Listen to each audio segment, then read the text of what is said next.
In the last video in this series of examples, we got up to this, a star and a moon displaying on the canvas, and they're created with a class, so each of these is a little object, and they're loading an image and displaying it rather than just drawing a plain old circle.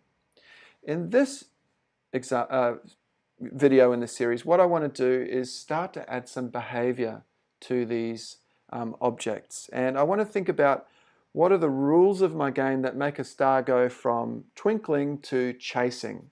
And what makes a moon go from being happy to being sad? And we'll start to fill that in. So let me zoom out of this little screenshot. And we're in the code editor. And I think probably the first thing to do is to just go over the idea I have for how things should work in this sketch. So I kind of already wrote this out in my top comment, and what I said was, in this sketch, stars will twinkle in the sky. There'll also be a moon, and if the moon comes close to a star, then the star will try to chase it. If the star manages to touch the moon, then it will enter a state of bliss, but because the moon's an introvert, if the moon gets too much attention, it will become sad. And if the moon stays sad for too long, the game will be over. Okay, so we want to start programming these behaviors in.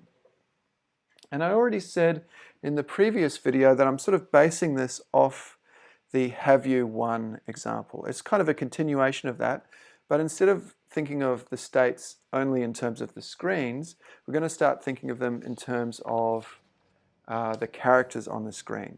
So this is my star class, and actually I'm going to just skip back to this one and think about the game as a whole. So basically this is sketching out the different states in my game. So I have a star that's twinkling away and a moon, and if the moon gets too close to the star is going to start chasing towards the moon. And if it manages to touch the moon, it's going to enter this state of bliss.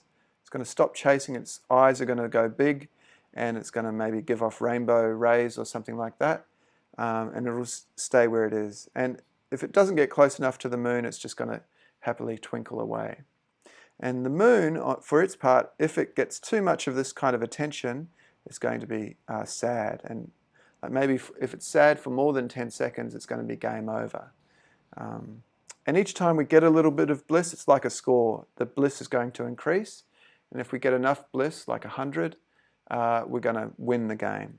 Okay, so that sort of sketches out the basic idea of the game. But what we want to do if we want to start thinking in terms of states is we want to go from that kind of a model to something a little bit more formal. So let's start thinking about the star by itself, and what are the state changes, the states of the star, and how do we change between them? Well, the star can be twinkling, it can be chasing, or it can be blissful. And I've sketched out here the different transitions between those states. So if the moon gets close enough to the star when it's twinkling, it begins chasing. If it gets close enough to the moon, if it touches the moon, it becomes blissful. And then after some time, that bliss wears off and it goes back to twinkling. So let's start by implementing this in our star class. And what I've done is I've labeled each of these states with the number 0 for twinkle, 1 for chase, 3 for bliss. Just like I did with the states in the have you won example. 0 for start, 1 for play, 3 for win, 2 for lose. And it doesn't matter if I reuse these numbers because I'm going to be assigning them to a constant, and it's that constant that I'm going to be checking. So, changing back into the star class, I'm going to go to the top of the class, and I'm just going to add these in the file, and I'm going to say const twinkle equals 0, const chase equals 1, const bliss equals 2. And while I'm doing it, I might as well just do the same for the moon. The moon is going to have two states, happy and sad. Const happy equals 0, const sad equals 1. Yeah, so that's the moon, but I'm mainly going to concentrate on the star here. So let's sort of think about how we can use these. So when a star starts off, it's basically going to start off as being just twinkling. So I'm going to say this dot state equals twinkle. In the same way that in the sketch.js, I'm starting off with a state just equal to start. In the star.js, I'm going to have a variable inside the star. So it's a different variable to the global state variable. This is a state variable just within each individual star object that's going to start off twinkling. So we're going to do that, and then I'm going to use that state when I show the star. So basically what I'm going to say is if this dot state equals twinkle,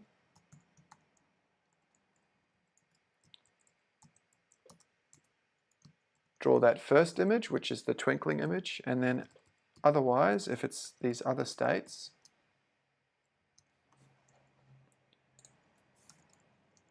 else if the state equals chase, draw the second image,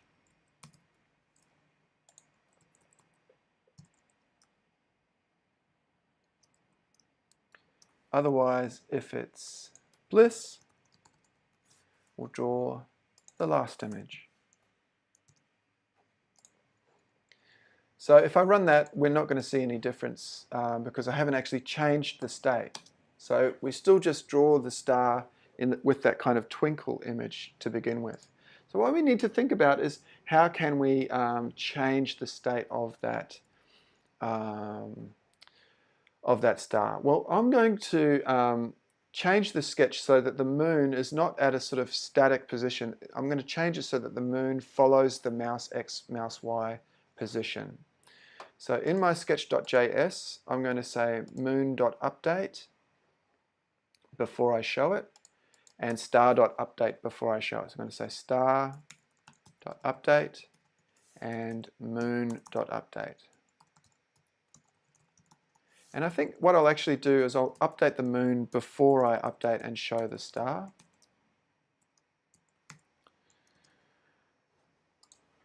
And I'm going to go into my moon function, and this is just a sort of a temporary thing, but I'm going to make the moon function follow the mouse.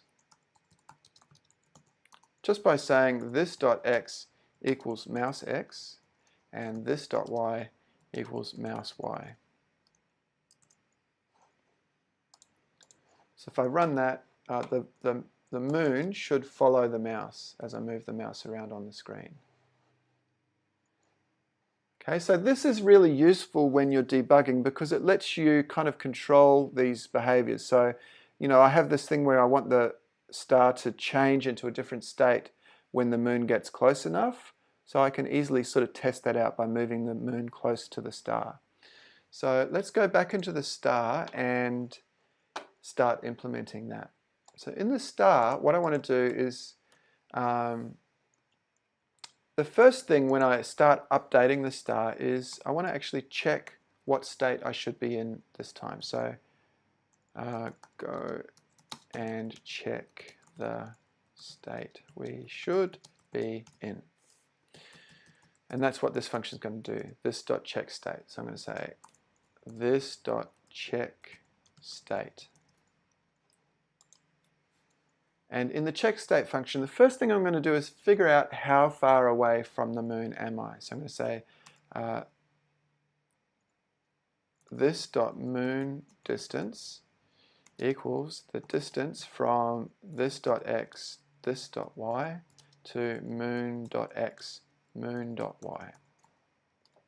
And I'm going to make this a property of the object, just so later on I can display it in the show function. So this dot moon distance, I'm going to just set that to 0 by default, but it's going to get updated in this check state function.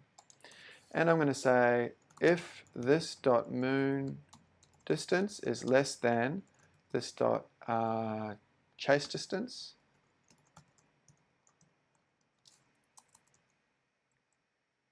Well, actually, let's just switch back to the paper and talk through what we want to do here.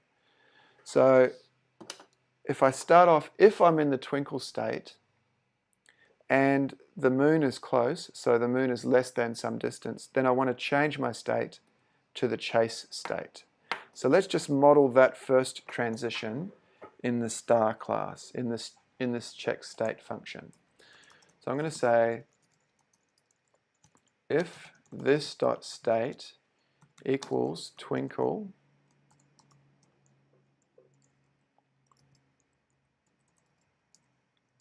if we're in that state and if the moon distance is less than the chase distance, this dot state equals chase.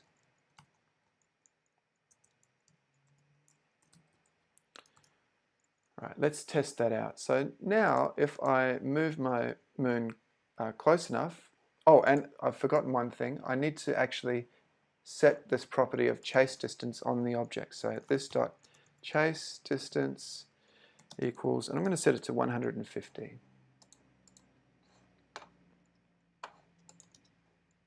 So I'm moving my moon around, and see, I got close enough that the star changed its image.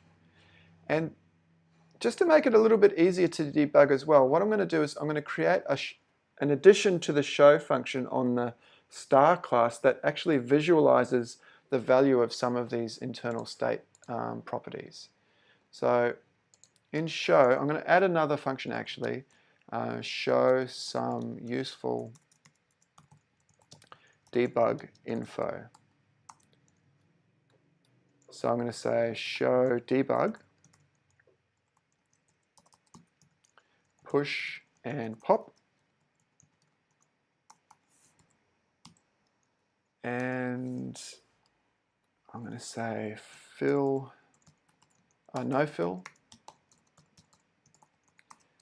stroke 100, and I'm going to firstly just draw the distance from this star to the moon.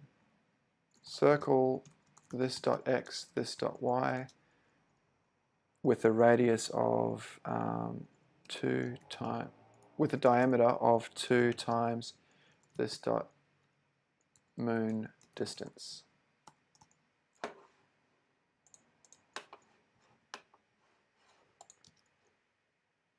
Oh, and I need to actually call that, so I'll call that from the show function.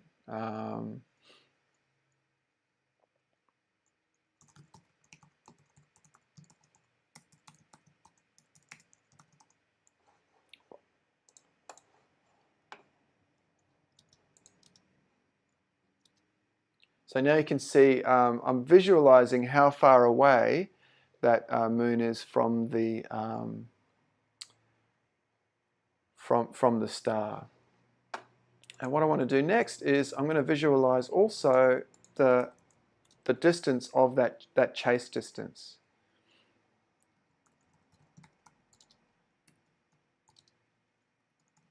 So I'm going to make that a red line, and I'm going to say circle this dot x, this dot y, 2 times this dot chase distance.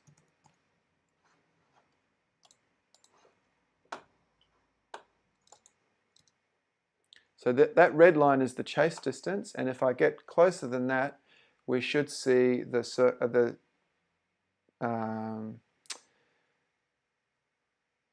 star change its image. So you can see it changed there. It's changed states from twinkling to chasing.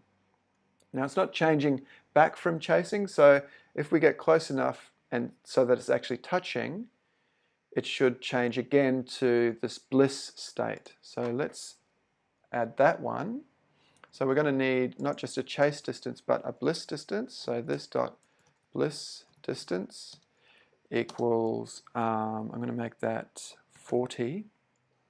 I might need to adjust this, but I'm also going to visualize that. So I'm going to say stroke 120, 100, 100. That should be a green circle. I'm going to draw a circle with diameter of 2 times this bliss distance.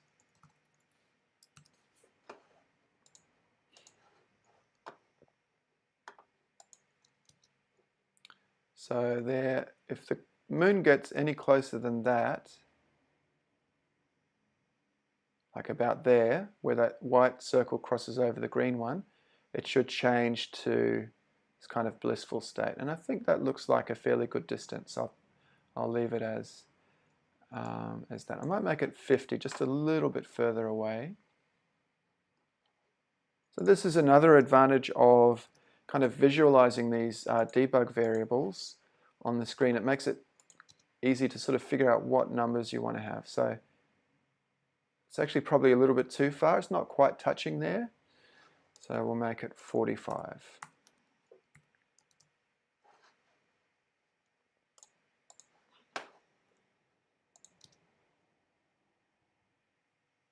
Yeah, that's better.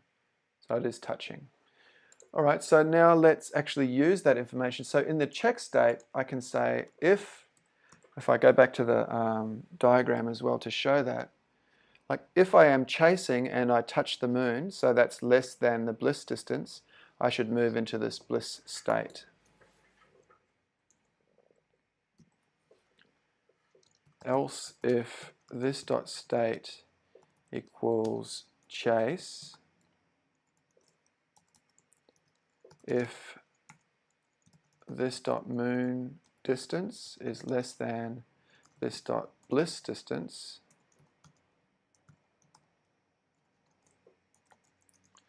this dot state equals bliss. I'll run that again.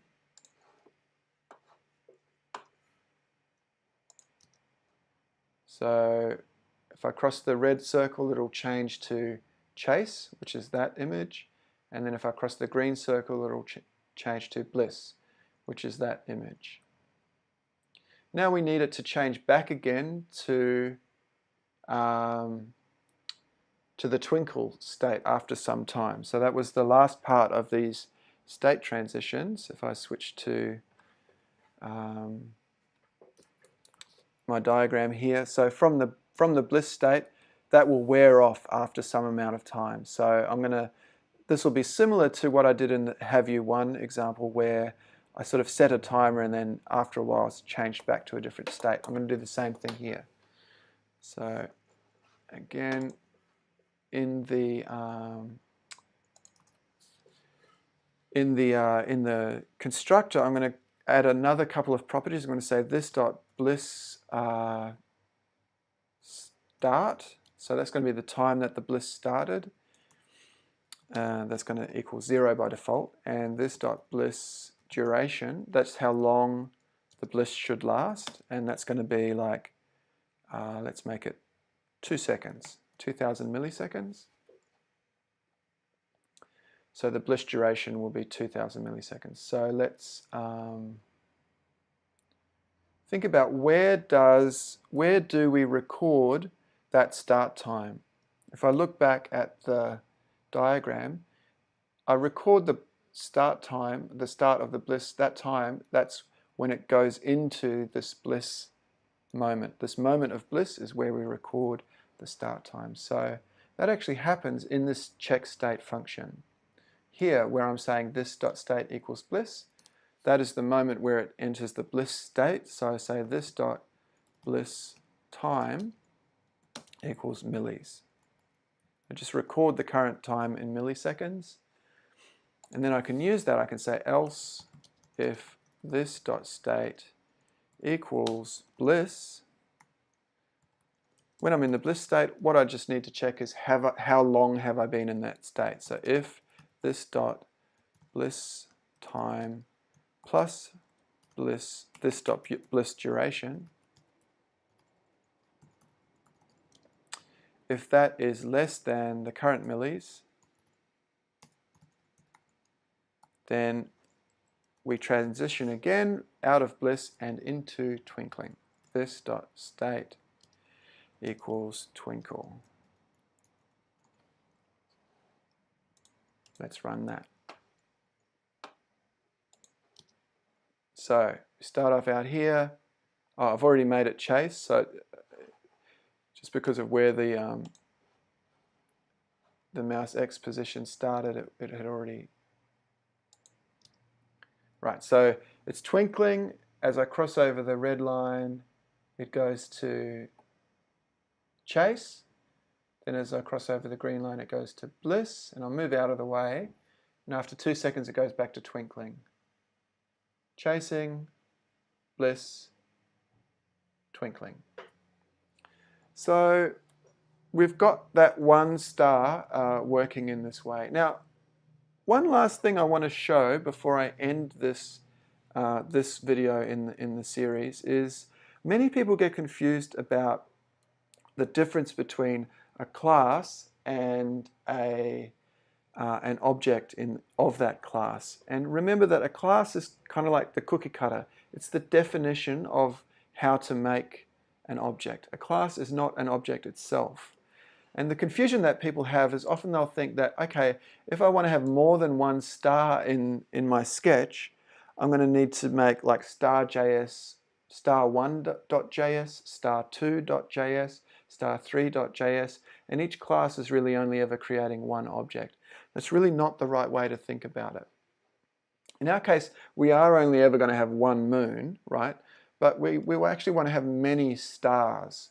So when we use the star.js to create an object, it's like the star.js is just the definition, but when we like say new star, we get an object, and we can do that as many times as we like, and each of those objects is going to have its own XY position, its own state, its own bliss time. All of that stuff can be completely independent between the objects. So I'll show you how to go from having one star on your screen to having, let's say, 10 stars on the screen.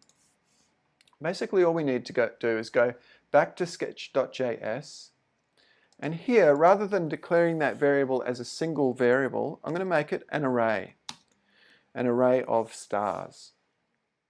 I set it to be an empty array to begin with, and then in the setup function, where I say, where I was saying initializing the single star object before, I'm going to wrap that in a for loop. So I'm going to say for let I equals 0, I is less than 10, I plus plus. So I'm going to do this 10 times.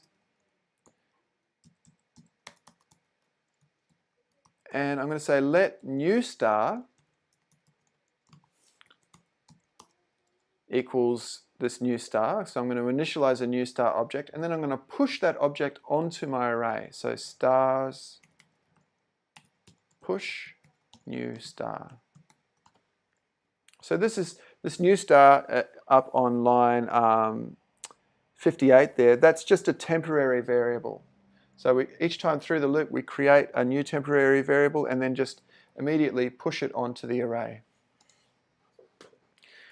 So we create an array like that, and then when we want to draw them, all I do is just say, I have to, instead of just calling each one individually, I say for let star of stars, just loop over the array, and for each one then update and show it. What I should get when I show that on the screen. Oh, and I actually do have 10 stars here, but they just all happen to be in the same exact position. So probably what you want to do is when we create that star, say, give it a random position. So random width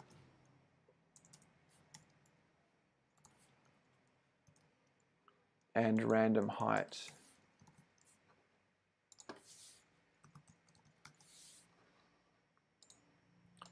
Run that again. And we can see that there are now these 10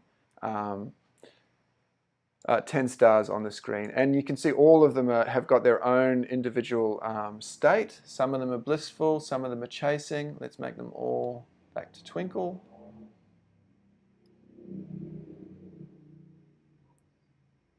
So they're all sort of independent from one another.